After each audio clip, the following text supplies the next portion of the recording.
কুতিবা আলাইকুমুস সিয়াম ইয়া আইয়ুহাল্লাযীনা আমানু কুতিবা আলাইকুমুস সিয়াম। ও ঈমানদার লোকেরা, আমি আল্লাহ রাব্বুল আলামিন তোমাদেরকে রোজা ফরজ করলাম। কেন কেন জানো নাকি? ও ঈমানদার লোকেরা, কামা কুতিবা আলাল্লাযীনা মিন ক্বাবলিকুম, তোমাদের পূর্বপুরুষদের উপর যেমন আমি আল্লাহ রোজাকে ফরজ করেছিলাম। উদ্দেশ্যটা কি? আল্লাহ পাক রব্বুল আলামিন বলেন লাআল্লাকুম তাত্তাকুন, যাতে করে তোমরা মুত্তাকি হতে পারো। তাহলে আমরা এই আয়াত দ্বারা বুঝলাম রমজান আল্লাহ কেন দিয়েছেন? আমরা যেন মুত্তাকি হতে পারি, মুত্তাকি হতে পারি। তাহলে রমজানের উদ্দেশ্য কি? মুত্তাকি হওয়া। বলেন তো রমজানের উদ্দেশ্য কি? মুত্তাকি হওয়া। আল্লাহ তাআলা সূরাতুল বাকারার একেবারেই শুরুতে আল্লাহ তাআলা বলেছেন যালিকাল কিতাব যালিকাল কিতাবু লা রাইবা ফীহি হুদাল লিল মুত্তাকিন। ও মুসলমান, কোরআন সকল লোককে হেদায়েত দিবে এমনটি নয়। আল্লাহ পাক রব্বুল আলামিন বলেন কোরআন সবার জন্য হেদায়েত না, কোরআন মুত্তাকি বান্দাদের জন্য হেদায়েত। কোরআন কাদের জন্য হেদায়েত? বলেন তো, পোলাও কুরমা গরুর গোশত ডায়রিয়ার রোগীকে খাওয়াইলে ভালো হবে না, তাড়াতাড়ি মরবে। কারণ পেট ভালো না হলে দামি খাবার হজম হয় না। আল্লাহ তাআলা কোরআন দিয়েছেন যাদের কলব সুস্থ, তাদেরকে কোরআন হেদায়েত দেয়। আল্লাহ তাআলা কোরআনে বলেন হুদাল্লিল মুত্তাকিন, কোরআন মুত্তাকিদের জন্য হেদায়েত। রমজান মুত্তাকি হওয়ার জন্য। রমজান কিসের জন্য? মুত্তাকি হওয়ার জন্য। আল্লাহ পাক রব্বুল আলামিন সূরা আলে ইমরানের মধ্যে বলেন ও দুনিয়ার মুসলমান, আমি আল্লাহ রব্বুল আলামিন জান্নাত সকল লোকের জন্য বানাই নাই। দুনিয়ার মধ্যে যত মানুষ আছে সবাই জান্নাতে যাবে এমনটি নয়।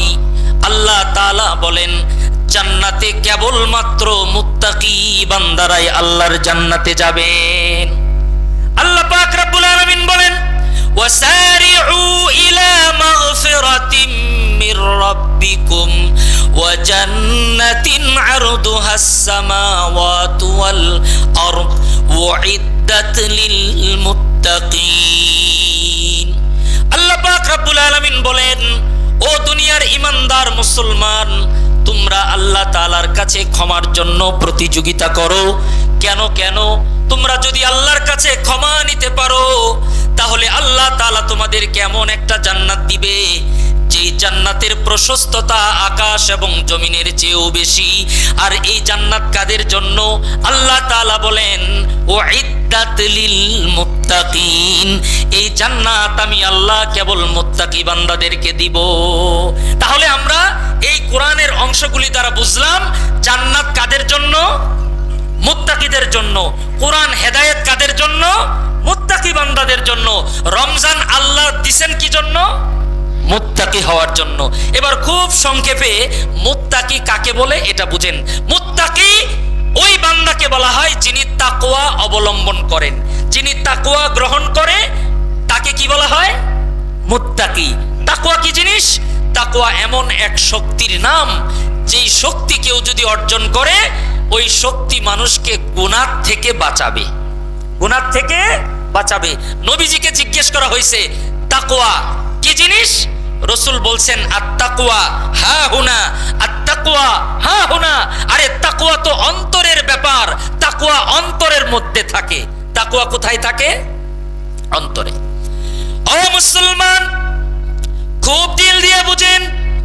আল্লাহর নবীর বিশিষ্ট সাহাবী হযরতে ওমর ইবনুল খাত্তাব রাদিয়াল্লাহু তাআলা আনহু, তিনি যখন খলিফাতুল মুসলিমিন আমিরুল মুমিনিন হযরতে ওমর আল্লাহর নবীর আরেকজন বড় সাহাবী হযরতে উবাই ইবনে কাব রাদিয়াল্লাহু তাআলা আনহুকে জিজ্ঞেস করেন, ও ভাই উবাই, তুমি আল্লাহর নবীর এই হাদিসটা কি বুঝছো যে তাকওয়া হা হুনা?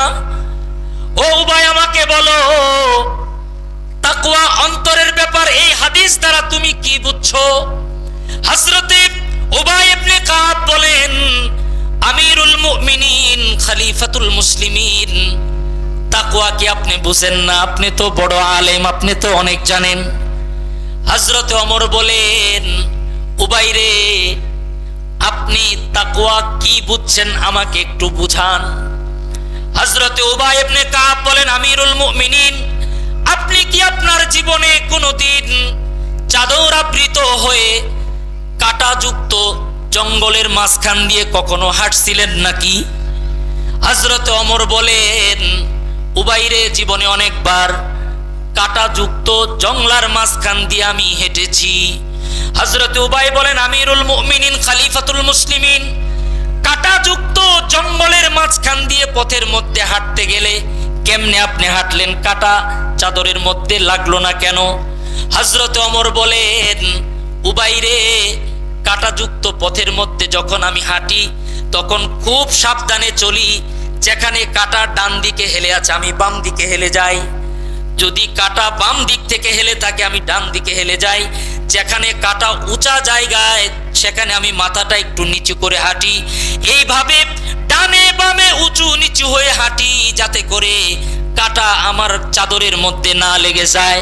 হযরতে উবাই ইবনে কাব বলেন, আমিরুল মুমিনিন খলিফাতুল মুসলিমিন, আল্লাহর পয়গম্বর তাকওয়া দ্বারা এই জিনিসটাই বুঝাইছেন, দুনিয়ার মধ্যে আপনি যখন চলবেন, চলতে গেলে চোখের জিনা নামক কাটা রাস্তার মধ্যে আছে, কানের জিনা নামক কাটা রাস্তার মধ্যে আছে, হারাম হারাম দিয়ে ভরপুর, হারাম নামক কাটা দিয়ে এই রাস্তাগুলা ভরপুর। হযরতে উবাই বলেন, আমিরুল মুমিনিন, এই গুনার জঙ্গলের মধ্যে আপনি যখন চলতে যাবেন খুব সাবধানে চলবেন, গুনার কাটা শরীরে যেন না লাগে। এইভাবে সাবধান অবলম্বন করে গুনাহ নামক কাটাযুক্ত জঙ্গল দিয়ে চলার নাম হলো তাকওয়া। তো এই তাকওয়া যেন আমরা অর্জন করতে পারি, এজন্যই আল্লাহ আমাদেরকে রমজান দিয়েছেন। 1 নম্বর পয়েন্ট শেষ। 2 নম্বর, রমজানের প্রস্তুতি। ও মুসলমান, যেই কাজের প্রস্তুতি যত ভালো সেই কাজটি তত সুন্দর, ঠিক কিনা বলেন? কোনো কাজের যদি প্রস্তুতি না থাকে সেই কাজটা কখনো সুন্দর হয় না। রমজান নিয়ে আমাদের দেশের সরকার স্বাধীনতা থেকে নিয়ে অদ্যাবধি যত সরকার এসেছে সবাই রমজানের প্রস্তুতি নেয় দ্রব্য মূল্য নিয়ন্ত্রণ করার জন্য, ঠিক কিনা বলেন? কিন্তু কোন সরকার কি দ্রব্য মূল্য নিয়ন্ত্রণ করতে পেরেছে? 100 মার্ক পেয়ে ফেল হয়েছে। অথচ সরকারের দায়িত্ব ছিল জনগণের গুনাহ নিয়ন্ত্রণ করার জন্য প্রস্তুতি গ্রহণ করা। আমাদের কোন সরকার আমাদের গুনাহকে নিয়ন্ত্রণ করার জন্য প্রস্তুতি নেয় নাই। আজীব দেশে বাস করি, যেই দেশে রমজান উপলক্ষে নায়িকা, গায়িকা, পরিচালক, প্রযোজক তারা সিনেমা নির্মাণ করে রমজানের প্রস্তুতি নিচ্ছে। আমি কি ভুল বলেছি? কিন্তু রমজানের প্রস্তুতি নেওয়া উচিত ছিল অন্যটা। আমি আপনাদেরকে আজকে শিখাইয়ে দিয়ে যাব, আপনারা মুখস্থ করে যাবেন ইনশাআল্লাহ। যদিও আফসোস, আমাদের মা বোনেরা রমজানের প্রস্তুতি নিচ্ছে, হলুদ গুঁড়া করতেছে, মরিচ গুঁড়া করতেছে, পেঁয়াজ রসুন রিজার্ভ করতেছে, সয়াবিন তেল কিনতেছে, ছোলা বুট কিনতেছে, মনে হয় রমজান মাস খাওয়ার মাস, রমজান মাস খাওয়ার মাস। আসলে এগুলা রমজানের প্রস্তুতি না। রমজানের প্রস্তুতি 5টি। কয়টি বলেন তো? আবার বলেন। এক নাম্বার রমজানের প্রস্তুতি হলো তওবা করা। 1 নাম্বার কি বলেন তো? তওবা। কারণ কি, আপনি যদি তওবা না করেন, আপনার আমল নামায় যদি কোনো বড় গুনাহ থেকে যায়, তাহলে আপনি বড় আমল করার তৌফিক পাবেন না। আমার কথা কি বুঝতেছেন? আল্লাহর পয়গম্বর বলেন, قال النبي صلى الله تعالى عليه وسلم التائب من الذنب كمن لا ذنب له। আল্লাহর নবী বলেন, যখন কোনো মানুষ তওবা করে কোনো গুনার জন্য, আল্লাহ পাক রব্বুল আলামিন যদি তার তওবাকে কবুল করে নেয়, ও মুসলমান, তওবা যদি কবুল হয় কেমন যেন আপনি কোনো গুনাহ করেন নাই। আল্লাহর নবী বলেন, ও ইমানদারেরা, রমজান আসার আগে তুমি 1 নাম্বার প্রস্তুতি নাও। গত বছর রমজান থেকে নিয়ে এই রমজানের আগ পর্যন্ত তুমি কত বড় বড় গুনাহ করছো। যদি কোনো গুনাহ মাফ না হয়, তোমার আমলনামায় যদি কোনো গুনাহ বাকি থাকে, তাহলে আসন্ন রমজানে ভালো ইবাদত করার সুযোগ তোমার হবে না। এজন্য 1 নম্বর উদ্দেশ্য হলো রমজান আসার আগে তওবা করা। কি করা? আল্লাহর নবী বলেন, শাহরু রমাদান আউয়ালুহু রাহমা ওয়া আওসাতুহু মাগফিরা ওয়া আখিরুহু ইতকুম মিনান নার। আল্লাহর নবী বলেন, রমজান মাসটাকে আল্লাহ তাআলা 3 ভাগে ভাগ করছে। কয় ভাগ? আউয়ালুহু রাহমা, 1 নম্বর রহমত, 2 নম্বর মাগফিরাত, 3 নম্বর নাজাত। আল্লাহ তাআলা 12 মাসের মধ্যে 11 মাসকে ভাগ করেন নাই, কেবলমাত্র রমজান মাসকেই 3 মাসে ভাগ করছেন। কেন? উলামায়ে কেরামের গবেষণালব্ধ তথ্য হলো, মুমিন মুসলমান বান্দারাও 3 প্রকার। মুমিনরা কয় প্রকার? খুব মনোযোগ দেন। 1, ঈমানদার, নেককার, আমলনামায় কোনো গুনাহ নাই। সুবহানাল্লাহ বলেন। গুনাহ নাই মানে গুনাহ করে নাই, ব্যাপারটা এমন না। গুনাহ হয়েছিল, তওবা করে আল্লাহর কাছ থেকে গুনাহ ক্ষমা নিয়েছে। সুবহানাল্লাহ বলেন। এরকম লোক আছে না, যে গুনাহ হয়েছে, আল্লাহর কাছ থেকে গুনাহ ক্ষমা নিয়েছে।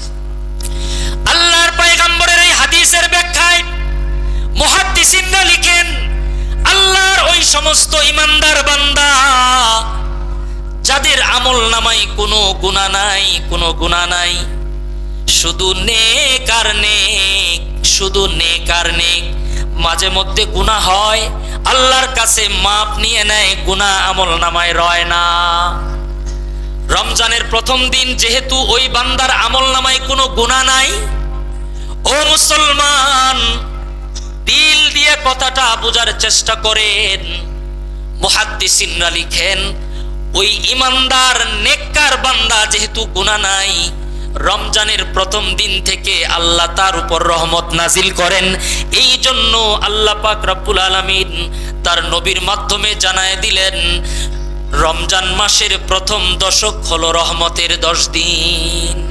ঈমানদার, নেককার, কোনো গুনাহ আমলনামায় নাই। এজন্য আপনাদেরকে বলবো, রমজান আসার আগেই তওবা করে সমস্ত গুনাহ আল্লাহর কাছ থেকে মাপ নিব, তাহলে রমজানের প্রথম দিন থেকেই আল্লাহ আমাদের উপর রহমত নাজিল করবেন। ও মুসলমান, 2 নম্বর, দ্বিতীয় প্রকারের ঈমানদার আমরা, যাদের আমলনামায় গুনাহ আছে আবার নেকিও আছে। আল্লাহর পয়গম্বরের হাদিসের ব্যাখ্যায় মুহাদ্দিসিনরা লিখেন, যেই সমস্ত ঈমানদারের আমলনামায় গুনাহ আছে, তারা যদি প্রথম দশক আল্লাহ পাক রব্বুল আলামিনের ফরজ হুকুম রমজানের রোজাগুলা শর্ত মেনে আদায় করতে পারে, দ্বিতীয় দশক থেকে আল্লাহ পাক ওই বান্দাদের গুনাহ মাফ করে দেন।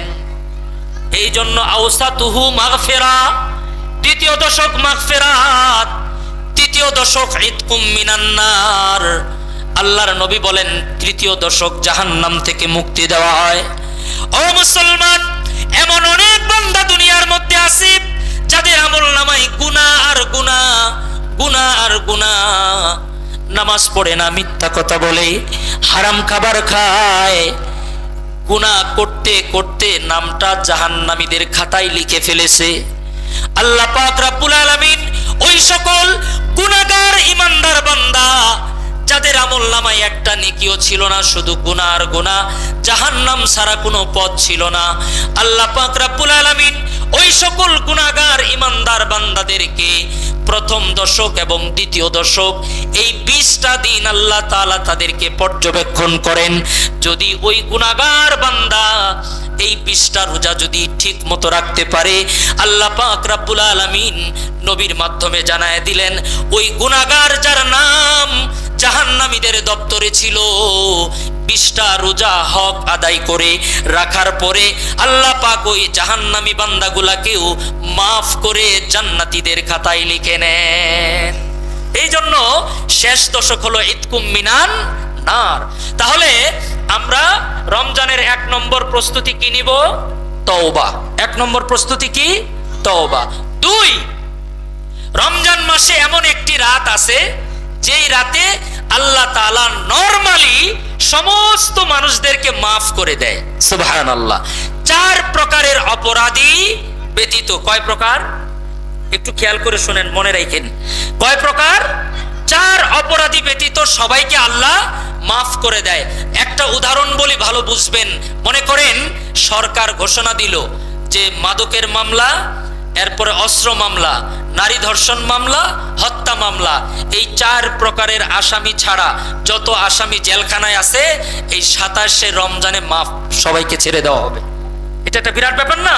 জেলখানায় হইচই পড়ে যাবে যে এই 4 ধারার বাইরে বাকি যারা আছে তাদেরকে জামিন দিয়ে দিবে।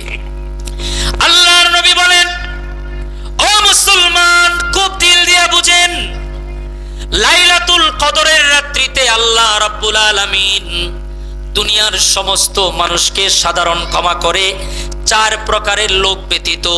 এজন্য আলেমগণ বলেন, যদি কোনো মানুষ এই 4টা অপরাধ না করে তাহলে নরমালি রমজান পাইলেই আল্লাহ তাকে মাফ করে দিবেন। তো এই 4টা অপরাধ আপনারা জেনে যান। 1, মদ পান করা। কি বলেন তো? আবার বলেন। 2, পিতামাতার অবাধ্য হওয়া। 2 নাম্বার কি? পিতামাতার অবাধ্য হওয়া। 3, আত্মীয়তার সম্পর্ক ছিন্ন করা। 4, অন্তরে হিংসা পোষণ করা। আমি আবার বলছি, 4টি অপরাধ এমন, এই অপরাধ যদি থাকে রমজান মাসেও সাধারণ ক্ষমা হবে না। 1, মদ পান করা। 2, আব্বা আম্মার সাথে বেয়াদবি করা। 3, আত্মীয়তার সম্পর্ক ছিন্ন করা। 4, অন্তরে হিংসা পোষণ করা। এই 4টার ব্যাখ্যা করার সুযোগ আমার হাতে এখন নাই।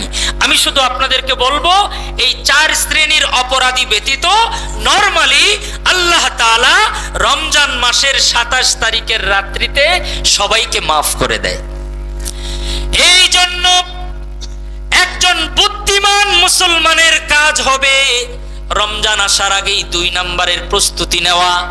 এই 4 অপরাধের কোন অপরাধ যদি কারো মধ্যে থেকে থাকে, আল্লাহ তাআলার কুদরতি পায়ের মধ্যে সেজদা দিয়া আল্লাহর কাছে মাপ চাইবে।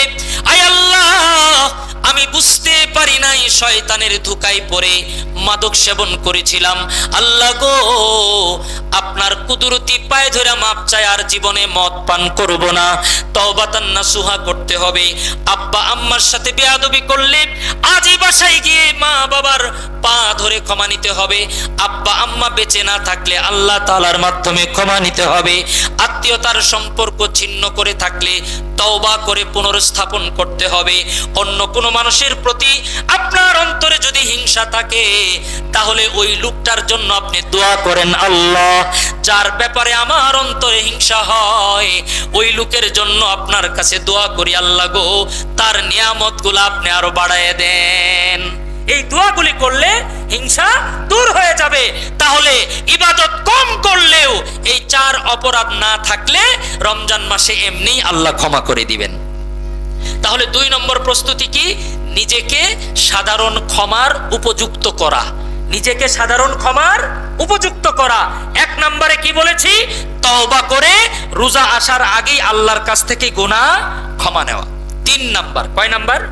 খুব দিল দিয়ে কথাগুলো মুখস্থ করে যান, সাধারণ গতানুগতিক ওয়াজ আমি করছি না।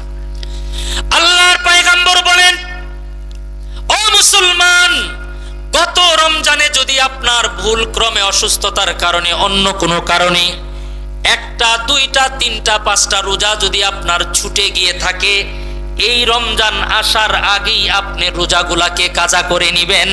এটা রমজানের জন্য আপনার গুরুত্বপূর্ণ প্রস্তুতি।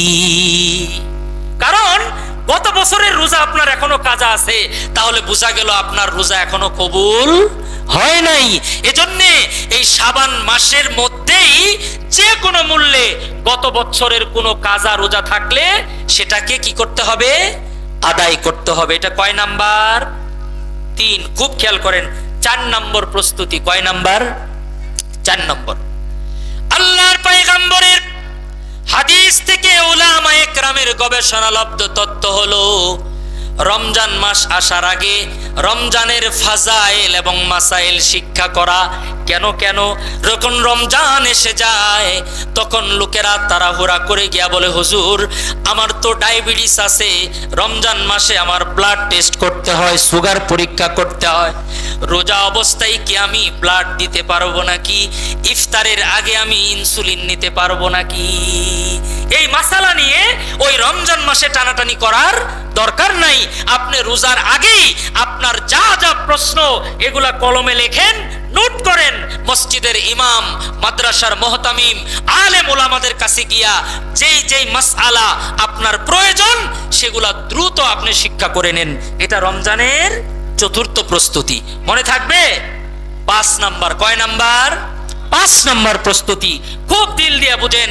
আল্লাহর পয়গম্বর বলেন, রমজান আসার আগে বেশি বেশি করে দোয়া করা। রমজান আসার আগে কি করা? দোয়া করা।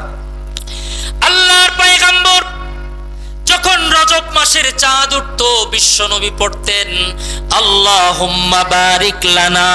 সবাই আমার সাথে পড়েন, আল্লাহুম্মা বারিক লানা ফি রাজাব ওয়া শাবান ওয়া বাল্লিগনা রমাদান। নবীজির এই হাদিসের ব্যাখ্যায় বলা হয়েছে, কোন বান্দা যদি এই দোয়া করে তাহলে আল্লাহ পাক রমজানের আগে যদি তার মৃত্যুও দেয় তাহলে রমজান মাস বাঁচলে যেই নেকি পেত আল্লাহ তাআলা সেই নেকি তাকে দিয়ে দিবেন। সুবহানাল্লাহ বলেন। আমার 1-2 মিনিট আমি শেষ করতেছি। রমজানের শিক্ষা 2টি। কয়টি বলেন তো? 1,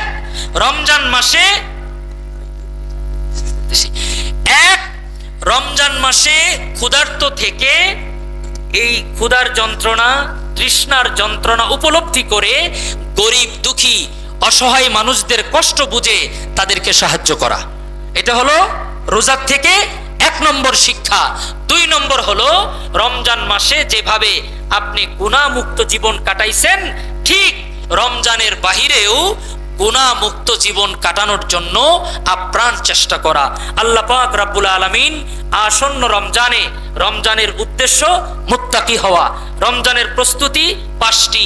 তওবা করা, নিজেকে সাধারণ ক্ষমার উপযুক্ত করা, গত বছরে কোনো রোজা কাজা থাকলে সেটা আদায় করা এবং আল্লাহ তাআলার কাছে বেশি বেশি করে রমজানের জন্য ইবাদতের তৌফিক চেয়ে দোয়া করা, এবং হচ্ছে আপনার আরেকটা কি বললাম, 5টার মধ্যে আরেকটা হলো রমজানের মাসাইল এবং ফাজাইল শিক্ষা করা। আর রমজানের শিক্ষা কি বলে, আপনার রমজান থেকে আমরা শিক্ষা নিব 2টি। 1 হচ্ছে গরিব দুঃখীদের নিজের ক্ষুধার যন্ত্রণা বুঝে গরিব দুঃখীদেরকে সাহায্য করব। 2 হচ্ছে রমজানে যেভাবে গুনাহমুক্ত থাকার চেষ্টা করেছি রমজানের বাইরেও আমরা চেষ্টা করব। আল্লাহ পাক রব্বুল আলামিন এই কথাগুলির উপর আমাকে আপনাদের সকলকে আমল করার তৌফিক দান করেন। আমিন। ওয়া আখির দাওয়ানা আলহামদুলিল্লাহি রাব্বিল আলামিন। আসসালামু আলাইকুম ওয়া রাহমাতুল্লাহ।